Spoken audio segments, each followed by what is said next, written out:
The following is a presentation of the Championship Racing Network. Crossed Flags, a racing podcast. It's your midweek fix for racing news and information. Brought to you by the Championship Racing Network. Now let's head trackside to join your hosts, Steve West and Matt Nicholson. Welcome into it. I am Steve West, Matt Nicholson, and producer John Myers is helping us out in the background as well. Producer Molly is going to be helping us out as well when it comes to dealing with everything on Jocks and TV. We appreciate her help as well. We got to get to a couple of things here because we're dealing with, obviously, the beginnings of speed weeks here in the state of Alabama. And that fair warning, if you're hoping for a big show on Saturday morning, this Saturday morning, it's not going to happen. The next Saturday morning, unfortunately, not going to happen either. And the reason why is because I work in PA, as I have and have been blessed to be able to do since the 2007 year. I got to be in the PA booth at 8 a.m. and that's showtime, as you all know. So yeah, no big show this weekend. Now the mothership, the radio station affiliate, is going to be live from the track, and they'll be doing a lot of interviews with drivers and people from MRN, probably people, head honchos from Talladega and such. So you'll get a racing fix. It's just not going to be our racing fix. So we're going to try and do our best to do it with Cross Flags this week and next week. The week after, on that Saturday, I'll be at Barber Motorsports Park. And of course, that's IndyCar weekend. So that's why I said we like to call it Speed Weeks here in Alabama. We go Talladega, then Barber, and have a good time with that. And it is a lot of fun. And we get great crowds at both. And we certainly appreciate everybody who comes in from all around the country to come check out the races here, whether it's at Talladega or at Barber, or truth be told, there's quite a few people that do both. And we really appreciate them coming into town and checking all of that out. Now, that being said, let's lead off, Matt, with IndyCar and talk about this, because we talked about this on the big show this past Saturday, which, by the way, you can go check it out right now if you go on to CRN Live on YouTube and just look up last Saturday's date and look at the big show. When we got to talking about IndyCar, we started talking about how they were planning on doing a test this week at Indianapolis Motor Speedway, and this is going to be their first time with the full powertrain. And what do we mean by that? We mean it's adding in the hybrid. This was something they wanted to debut at last year's Indy 500, and then technical wonks decided, you know what, let's hold off on that until later in the year. So this is actually going to be the first year that they're going to run the hybrid system at the Indy 500. So like I said, they're going to do a test, and you found out a little bit about what's going to happen at that test coming up here in a couple of days as we record this. Yeah, day one test is going to be the oval veterans, and then the second phase of that test will be the ROP and the refresher course on Wednesday, and then Thursday morning it's game on, because right out of the gate from 9:30 Eastern to 12 Eastern, they're going to run called the high boost session, to where they're turning the full wick up and letting them eat. This is going to be interesting, because the question becomes, are they going to come up with an amount of power that could overrun the Firestone's grip? Would that be the biggest worry? I don't think so. Okay, what would be your biggest worry about turning the wick up all the way right off the bat? It's not so much as, I don't think it's so much as the wick worried about the tires or anything, because okay, I'm pretty sure Firestone's already done their homework and they know what to expect. It's just a matter of how high they get, because I think it's going to be the race to who cracks 240 first. Yeah, and who's got the guts to actually do that and keep the foot matted. And the truth of the matter is I would not put it past one Kyle Larson. I would say he's going to be the first one to break 236, 237. Okay. I'm probably going to hedge my bets to the first person to break 240. And I will come on this platform next week if somebody breaks 240 and say, I missed it. Okay. I'm going to hedge my bets on one of the ECR cars. And I'm squarely looking at Alexander Rossi. Okay. I have to Because admit, they're always fast. They are. That's true. They're always fast in Indy. I have to admit, I thought you were going to go with like a Pato O'Ward or an Alexander Palou, but I actually respect your thoughts on that. I really do. Chevrolet always comes out with full guns blazing at Indy, no matter what. So that's why I'm looking at Chevrolet, because Honda's been too up and down lately. True, but this is another reason for Chevrolet to need to come out with all guns blazing and everything on fire. They are well behind in the manufacturer standings, which we detailed last weekend on the show as well. So they need to do something to kickstart it if they're going to defend that Manufacturers Cup championship from last year. So it's going to be interesting to see what they come out with. If it's not an ECR car like Alexander Rossi, or I don't know, maybe even Christian Rasmussen, who knows? But if it's not that one, it will be one of the Penske cars, and it will probably be Scott McLaughlin. I could easily see Scott McLaughlin doing it. I could easily see that. Yeah, it's going to be interesting to see. And being in the cooler part of the morning that they're going to do that too, that means the grip is going to be even higher. Yeah. So it may be, dare I say, even though it would be in an probably an unofficial manner, let's word it that way, I would not be overly surprised if the world closed course speed record fell Thursday. Which currently is held at Talladega, if I'm not mistaken. For IndyCar. Oh, well, that's in California, with Gilles de Ferry run 241. It'll be interesting to watch. And as it turns out, if you have the right ability on YouTube, correct me if I'm wrong, Matt, you could watch it. Where could they go? IndyCar's YouTube channel. Now, if somebody had the fortitude to be able to unload an Indy car, and if the G-forces would be there, if the G-forces wouldn't be so high that the suspension was shattered, that closed course speed record would fall within 3 laps at Talladega. You know it. Yeah. Easily. We've talked about this in the past. If you're relatively new to us, we in the past have had a chat with a couple of different people, including our former immediate boss at Talladega, Russell, who's now over at Darlington. And he was talking about how at one point in time, they were doing a test with some NASCAR cars, and AJ Foyt came along and decided to bring his IndyCar car with him. And he took that car out there and got it up to speed and did a lap at speed and came back in and parked it. And everyone said that AJ Foyt was white as a ghost. Think about that. Nobody really knows exactly what that speed was, but if you get AJ Foyt white as a ghost, that says something. I would pay a substantial amount of money to watch an IndyCar hot lap at Talladega. Whew. That's going to take what we would call a lot of intestinal or other body part fortitude. I'm not sure. I mean, as much as I love that track and love being out on that track, whether it's in my car or the fact that you and I had the chance to do that driving experience, it was a fantastic time. Whew, that right there seems awfully daunting, YOLO.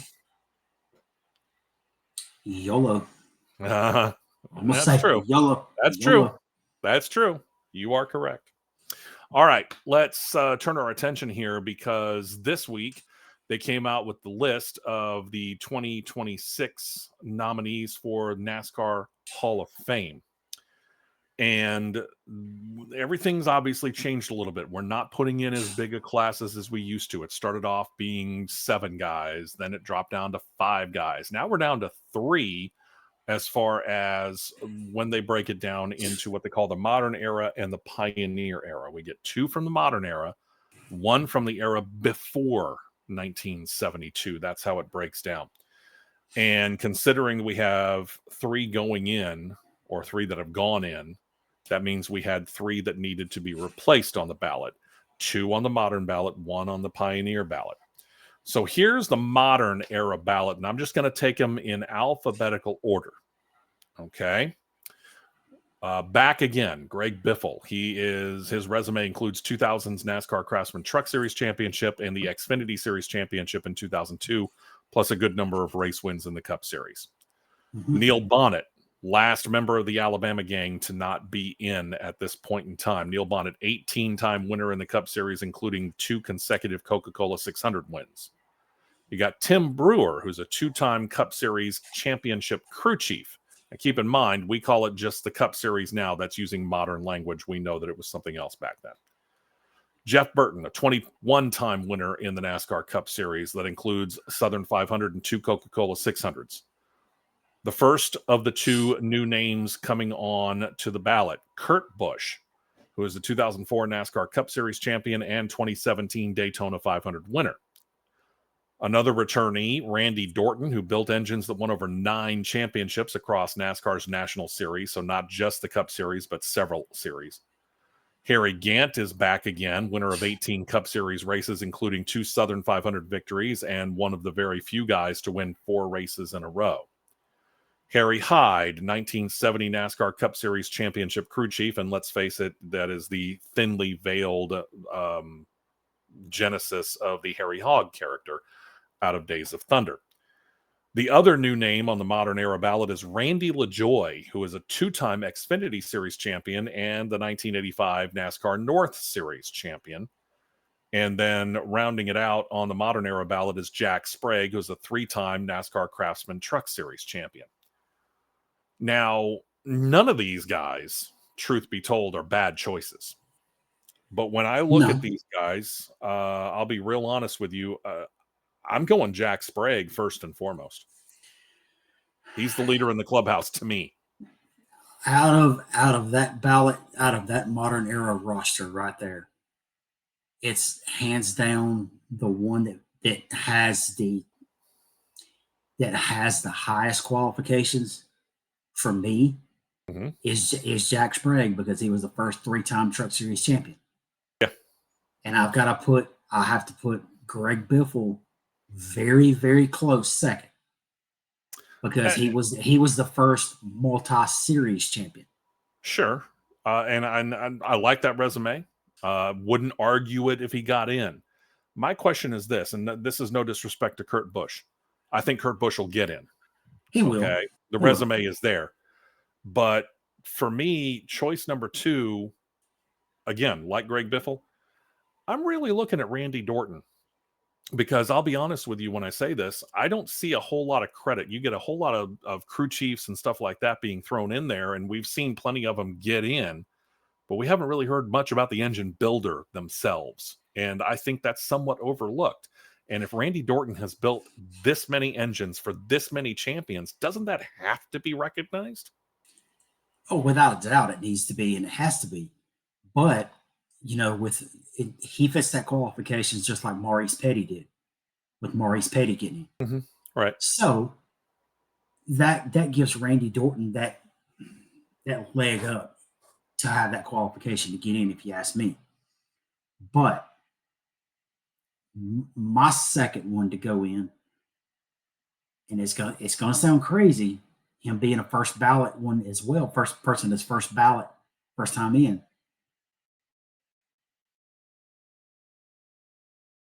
My modern era is going to be Jack Sprague and Randy LaJoie. Okay. The 2-time Xfinity champion with the North Series championship to go with it. With the Busch Series North champion, yes. He gets my second pick in. Okay. Greg Biffle, I would say, goes in 27. Okay. And again, it's hard to argue any of them. For me, and yes, we can vote. If you go on to NASCAR, I think it's on the NASCAR Hall of Fame website. You can vote yourself, and that makes up the fan vote, which is indeed a part of the overall voting for this. And I'll vote probably just because I can. And again, I don't have any problem with what you said. You and I are both in agreement on Jack Sprague. I wouldn't have a problem with Randy LaJoie going in, but I might just throw it to Randy Dorton just because I feel like those guys need to get a little bit more recognition. And they rightfully should. Yeah. I'm not against Randy Dorton at all. Yeah. But with the other ones that are there, I got to give that slight edge to Randy LaJoie. I understand. I understand. So here we go to the Pioneer ballot. And once again, we're dealing with this in alphabetical order. So that means that the first person that we come to is actually the newest addition onto the Pioneer ballot, and that's Jake Elder. Elder is the 3-time NASCAR Cup Series champion crew chief who has a Daytona 500 and 2 Southern 500 wins to his credit. Then there's Ray Hendrick. Ray Hendrick is a guy who you might think, well, did I mishear you and you said Rick Hendrick? No, Ray Hendrick. Ray Hendrick is a guy you may not have heard of, but he's got over 700 wins in NASCAR's modified and late model sportsman divisions. Yep. That is an impressive resume. Very dominant in the Mid-Atlantic. Banjo Matthews, another impressive resume. This is a guy who built cars that won more than 250 Cup Series races and 3 titles. Then you get to Larry Phillips. Larry Phillips was the first guy to win the NASCAR Weekly Series National Championship 5 times. And Bob Welburn, winner of 9 NASCAR Cup Series races and 3 convertible division championships way back when there was in the early days of NASCAR. I mean, we're talking late 40s, early 50s when there was a convertible division. And considering the speeds they're going now, you can understand why we don't have that division anymore. True. One guy goes in out of this group. Who are you thinking? I'm going to have to go with Jake Elder. You're going to go Elder on the first ballot. Jake Elder. Again, 3-time Cup Series champion, crew chief, got a Daytona 500 and 2 Southern 500s. Hard to overlook it. But, man, I look at that over 700 times the NASCAR modified and late model sportsman division winner. I mean, that's what got Red Farmer in. And deservedly so. Rightfully so. Yeah, I might just have to go Ray Hendrick on this one. So you and I only agree on one so far. One that we cannot vote on. It does not have a popular vote aspect to it, but the Landmark Award winner. And in alphabetical order, they are Alvin Hawkins. Alvin Hawkins was NASCAR's first flagman, established NASCAR racing at Bowman Gray Stadium along with Bill France Sr. Lisa France Kennedy, part of that France family. She's currently NASCAR's executive vice chair, one of, let's face it, the most influential women in all of sports. Doesn't matter which sport you're talking about. Sure. Dr. Joseph Mattioli, correct me if I'm wrong, he since passed away? I think so, yes. Yeah, he's the founder of Pocono Raceway, which, let's face it, whether you like it or not, Pocono Raceway might be one of the most unique racetracks in all the world. There's no ifs, ands, or buts about that. Then you got Les Richter. Les Richter is the longtime NASCAR executive who oversaw competition and helped grow the sport out on the West Coast. And while I understand that, at the same point in time, we've had so much trouble out on the West Coast. Sonoma's really been the only, shall we say, stalwart out there. When you think about the LA area, we had Riverside Raceway, which was a great road course, but that got plowed over. We had Ontario, which was there for a short period of time. And then we had Auto Club, what we like to call Auto Club Speedway, and that thing's up in the air. We don't know what the heck's going on with that. And I'm not sure I would include Las Vegas or Phoenix in that. To me, I think West Coast, I think California. And Sonoma is your success story. There's nothing in Southern California that tells me you've got a success story there. Yeah, I mean, outside of those naming Riverside, Ontario, Fontana, Irwindale. Irwindale's had success as a short track. That's true. In the smaller divisions. In the smaller divisions, which is now gone. Yeah, that's true too. There's really nothing within the San Diego and Los Angeles market has truly and legitimately survived. No. I mean, even if you want to go ahead and include us putting the Busch Light Clash over there at the LA Mausoleum, you only did that for 3 years. And thankfully it was only for 3 years because of how much money they spent on that, which was just ridiculous. And in surprisingly, Northern California track has survived longer than Southern California, which is crazy to say because the market is so substantially bigger. Yeah, I know. But they've done a nice job at Sonoma. There's no doubt about it. Last name on there is the newest addition onto the ballot because they had to put a new name on there. This guy's going to be hard to pass over if we had a vote. That guy's name, Humpy Wheeler, former president and general manager of Charlotte Motor Speedway. He transformed that place into a world-class facility. He was the first guy to put lights up at a racetrack, if I remember correctly. That'd be Charlotte, 1992. You know, the all-star race really got its start there, and that was very much the brainchild of Humpy Wheeler. The man was a promotions genius. The stuff that he did there has really spread out across all of NASCAR, regardless of whether it is an SMI-owned track or a NASCAR/ISC-owned track. The stuff that he did has just blossomed. It has blown up. It has spread out. I got a hard time passing over Humpy Wheeler, despite these other names that are there. Humpy Wheeler, to me, goes in right now. It's a toss for me. It's a toss-up between Alvin Hawkins and Humpy Wheeler. Yeah, I can see that. Toss-up.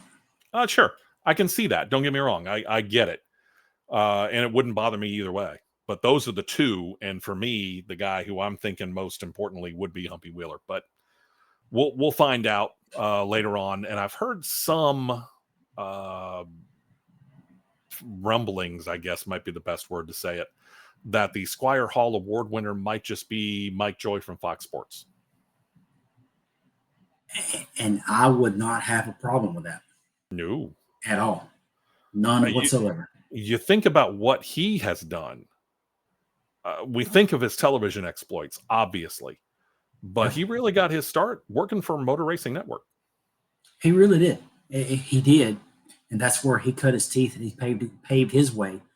And he's rightfully earned his spot where it needs to be. And I would have zero objection to him getting that Squire Hall Award. Yeah. So if that, and again, this is just, I'm hearing rumblings in the background. I don't know it 110% at this particular point in time, but I do believe that that's what I'm reading. So if that comes to fruition, more than deserving. And you know, for anybody that's in a position like we're in, that is an award that we aspire to, you know, and I'm not necessarily saying that either you or I would get it. This show would have to get much bigger and go syndicated much wider. And there are still a lot of people in front of us, both on television and on radio, whether you're talking Motor Racing Network or Performance Racing Network, that are well in front of us in line. But yeah, this for people that are doing shows, podcasts like this and shows like we do on most Saturdays on the big show, that's the kind of award that we want to, we would dearly love to get. That's the best actor Oscar, if you will, for this business. When you say you're talking about those tracks in Southern California and in California in general. Yeah. Out of, and I'm going from the bottom to the top here. Okay. You know, LA Coliseum. These tracks are dirt, classified as the dirt tracks. They used to run it. West Capitol Speedway in Sacramento. You've got, let's see here, Santa Clara County Fairgrounds in San Jose. You've got Merced Fairgrounds in Merced, California. Yep, heard of that one. You've got, let's keep going here. Keep going.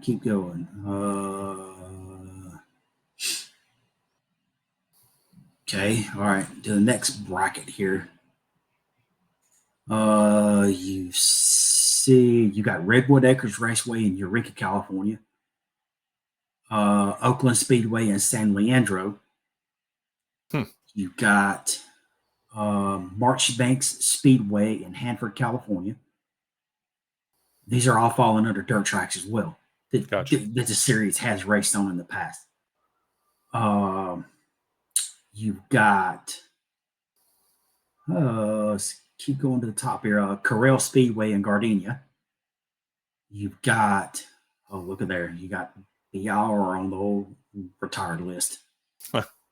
Ascot Park in Los Angeles. You've got, let's keep going here. Saugus Speedway in Santa Clarita. You've got Mesa Marin in Bakersfield. You've got, let's see. You've got, these are what's considered the inactive ones here. California State Fairgrounds in Sacramento, Bay Meadows Racetrack in San Mateo, which is a 1 mile. Both of those are 1 mile dirt ovals, which is insane. That's huge. Yeah. Ontario, you've got Marchbanks again, which is it was turned into a paved track and was demoed in 1984. Fontana, Willow Springs in Rosamond, that was run in 1956 and 57. Riverside, and that is it right there for all of the California tracks outside of Sonoma. Wow. And the only one has survived in Sonoma. Yeah, that's crazy. It's insane. You stop thinking about it. And correct me if I'm wrong. Wasn't Ontario that kind of clone of Indianapolis Motor Speedway? Yes. That's what I thought. Kind of like Auto Club initially was the sister track, so to speak, of Michigan. Yeah. This was, attempting to be a West Coast Indianapolis Motor Speedway. Correct. They've had a storied history. There's no doubt about it. And again, I'm not really trying to take anything away from Les Richter, because to try and take something that was really such a Southeastern-based sport when it began. I mean, you think about it, it began with NASCAR being founded in Florida, and really was a whole bunch of moonshiners in the southeastern part of the country trying to outrun the law. And then they looked at each other and said, I bet you I can beat you. And how do we prove that? Well, we go out and run in the dirt somewhere in a field. And it becomes an organized sport. And it was very, very southeastern based. And so to get it to spread out nationwide and go all the way to the left coast, it is an impressive move. But at the same time, when we look at this track record, so to speak, you start digging into it, and that shine suddenly goes off of that honor of, does he belong on the list? Yeah, probably he does. But has it been as big a success as what NASCAR is trying to tout it as? And I kind of hate to say it, but I don't think it has been.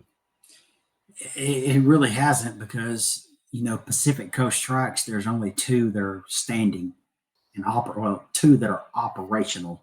Let's rephrase that. Yeah. Portland and Sonoma. That's it. True. Yeah. And only the Xfinity Series runs at Portland. Cup isn't going there. Yeah. They're not going there anytime soon. Yeah, not that I've heard. Yeah, I don't think they'll ever go there, just to be real. Now, could we be surprised? Yes, we could. Okay. I mean, at this point in time, Jordan Bianchi from The Athletic is reporting that it is all but confirmed by NASCAR that next year begins a rotational situation between Phoenix and Homestead Miami and possibly Las Vegas Motor Speedway, that they'll do a 3-race or a 3-year round robin between those 3 tracks to put the championship weekend there. Well,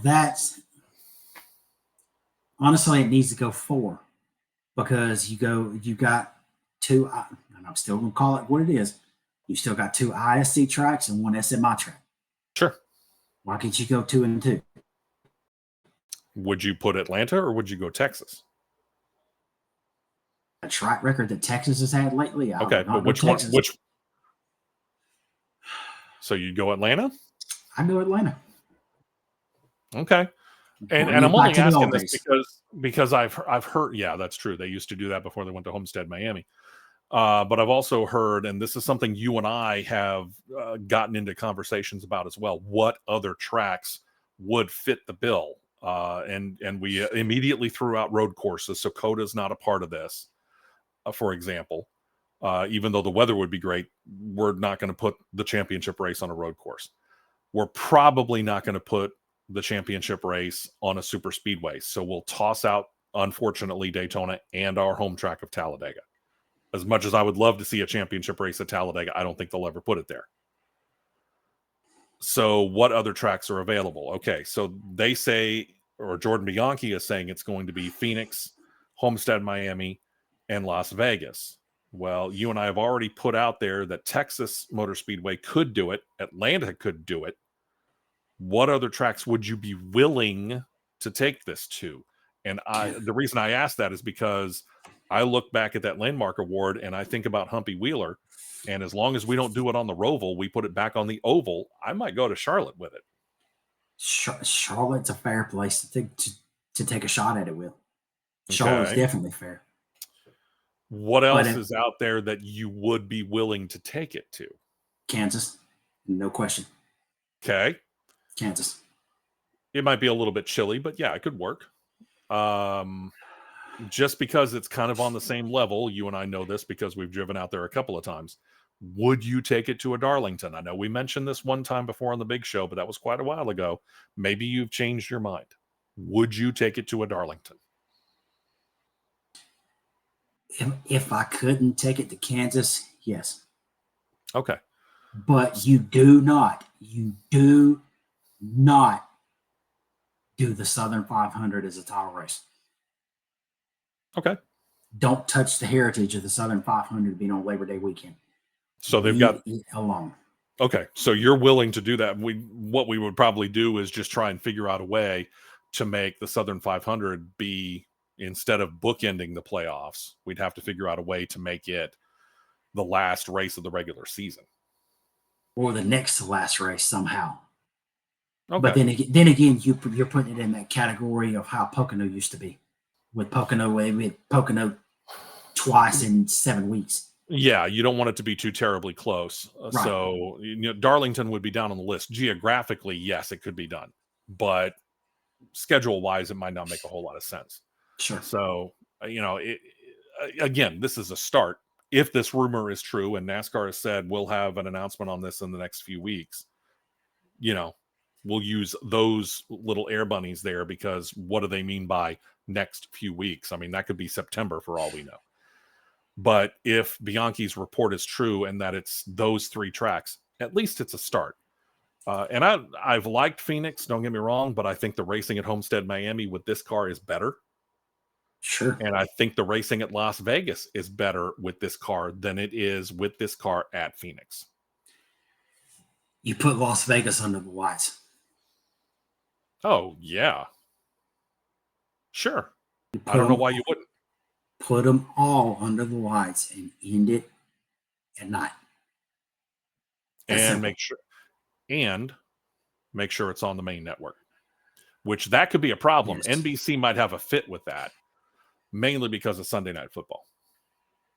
That's the only problem that I see with that plan, because if you're going to run this Cup Series championship race on Sunday, which they have done, to have it run under the lights, you're getting rid of that Sunday Night Football game. And as you and I have talked about, as much as we love NASCAR and the fact that NASCAR is the third most watched major sport in the United States of America, it pales in comparison to the NFL and college football.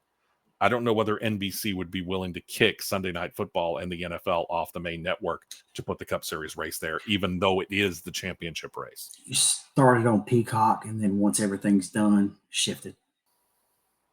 We've seen crazier. We have. It'll be interesting to see if they do that. I kind of get the funny feeling they won't, but I think it would be a wise move to put it into prime time, because at that point in time, you put it on the main network and on prime time, you're really getting a really good idea of your true viewership of this. In the afternoons, it's all great and everything, but to put it on prime time, man, now you're really getting somewhere, I think. And I say this because I'm sorry, go ahead. No, I'm just saying it's really tough to sit here and think and look and know that this weekend is the final race that's on the Fox main network. Yeah. And that takes me back to that situation that I was just about to mention. In that, with this new TV deal and Fox signing on IndyCar, they've got IndyCar, all of their races on the main Fox network, relegating 4 races out of their 14 that they're airing. And NBC is going to do the exact same thing at the end of this year. Only 4 races out of their 14 that they have are going to be on NBC itself. To me, NASCAR is getting strong-armed by the network or networks. Yeah. And what they need to do is they need to exert a little bit of muscle of their own and say, hey, listen, this is our championship. We get it. The NFL is the king of all television sports in the United States of America. But this is our championship. Give us this one thing. This is the one thing that we're asking. Just this once. Let's try it. Yep. I agree. But the question is, Bill France Jr., either one of them would do it. Big Bill and Bill Jr., they would certainly do the strong arm move. I don't know whether the current leadership has the guts to do it. Some of them don't. And that's unfortunate because they're so willing to change so much else, but they're being pushed around by TV. Yeah. All right. And I'm going to say this in closing right here, something I seen on social media this week that made me lose my mind. Yep. That my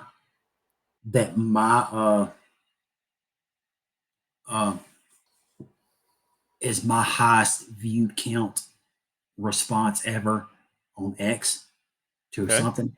There's one of these parody sites that they tried to do something funny talking about the deal with Lamar Jackson and Dale Earnhardt Jr. about Talladega banning the wearing of an 8 and generated an email up that was very, very close to something you would see come from the super speedway. So they tried to work up an AI generated Talladega memo. Yeah. Okay. And my response to this is, why would anybody with a brain come up with a moronic idea like this? This is absolutely not funny and it's stupid.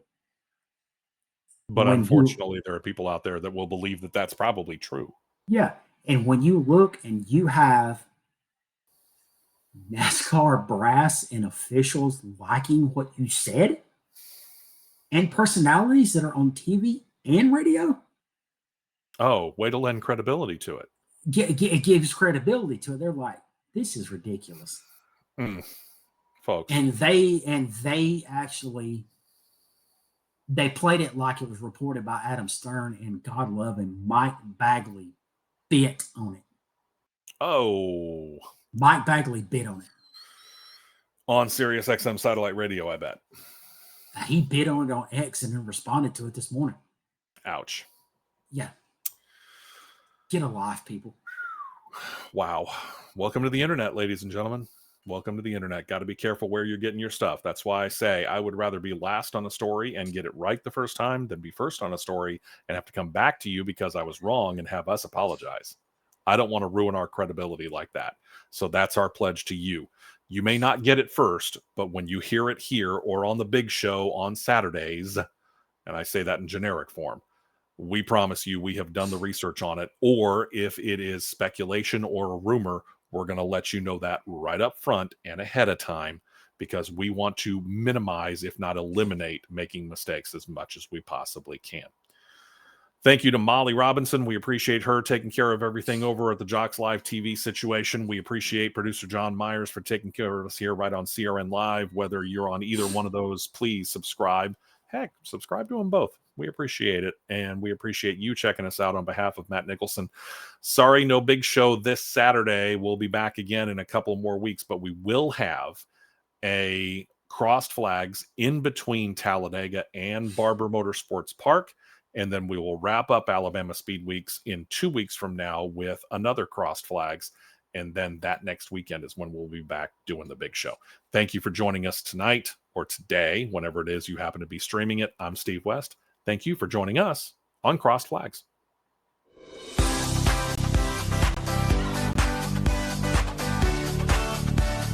You've been listening to Crossed Flags, a racing podcast. For more content like this, subscribe to CRN Live on YouTube, and you'll be set to catch the 2-hour live show every Saturday morning at 9 Eastern, 8 Central.